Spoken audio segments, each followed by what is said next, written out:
அடியேன் ராமானுஜதாசன். அனைவருக்கும் வணக்கம். இன்னைக்கு ராமானுஜ நூற்றாண்டாதியில 44வது பாசுரம் பார்க்கலாமா? சொல்லார் தமிழ் ஒரு மூன்றும்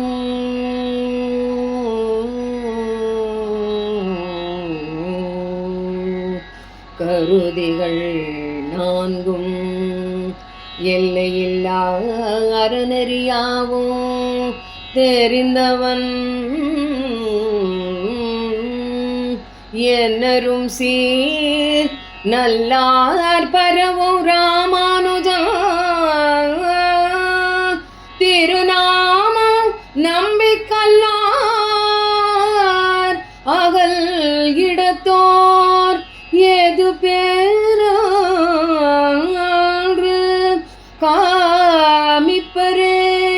அழகான சொற்கள் நிறைந்த இயல், இசை, நாடகம் என்ற முத்தமிழையும் வேதங்கள் நான்கினையும் எல்லையில்லாத அறநெறி சாஸ்திரங்கள், புராணங்கள், வேத ஆகமங்கள் இப்படி இவை அனைத்தும் கற்றவர், நினைக்கவும் முடியாதபடியான சிறப்பான குணங்களை கொண்டவர் நம் ராமானுஜர்.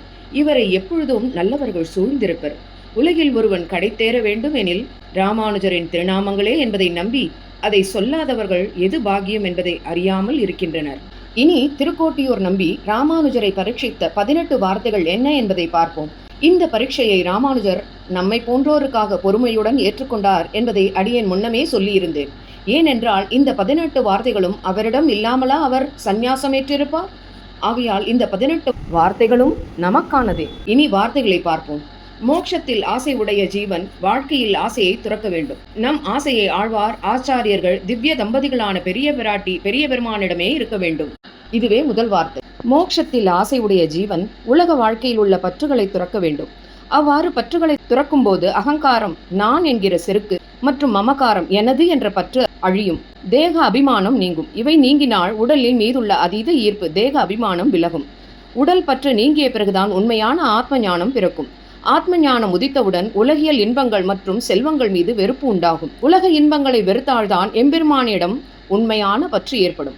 இறைவனிடம் பற்று ஏற்பட்டால் இறைவனின் அடியார்கள் மீது அன்பு பிறக்கும். பாகவதர்களிடம் அன்பு பூண்டால் தகுதியான ஆச்சாரியனை தேடி சென்று அடைவர். ஆச்சாரியனை அடைந்தால் அவரிடம் குரு பக்தி ஏற்பட்டு அவரது திருவருளை பெறுவர். குருவின் திருவருளால் எல்லையற்ற கருணையாளனான எம்பெருமானின் அருள் கிடைக்கும். இறைவனின் அருள் கிடைக்க பெற்றால் ஜீவாத்மாவின் உண்மையான ஸ்வரூபம் விளங்கும். ஜீவாத்மாவின் நிலை தெரிந்தால் பரமாத்மாவான இறைவனின் பெருமை மற்றும் ஞானம் புலப்படும். பரமாத்ம ஞானம் பெற்ற ஜீவன் தான் இறைவனுக்கு மட்டுமே அடிமை என்பதை உணரும். இறைவனின் அடிமை என்பதை உணர்ந்தவுடன் அவனுக்கு தொண்டு செய்யும் ஆசை உண்டாகும். கைங்கரியத்தில் விருப்பம் ஏற்பட்டால் அதனை செய்ய தடையாக இருக்கும் பழைய பாவங்கள் அனைத்தும் நீங்கும்.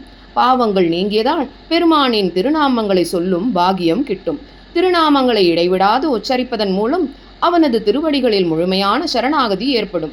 முழுமையான சரணாகதியால் எம்பெருமான் அந்த ஜீவனை தன் திருவடிகளில் சேர்த்து கொண்டு முக்தி அளிப்பான். இதுவே 18 வார்த்தைகள்.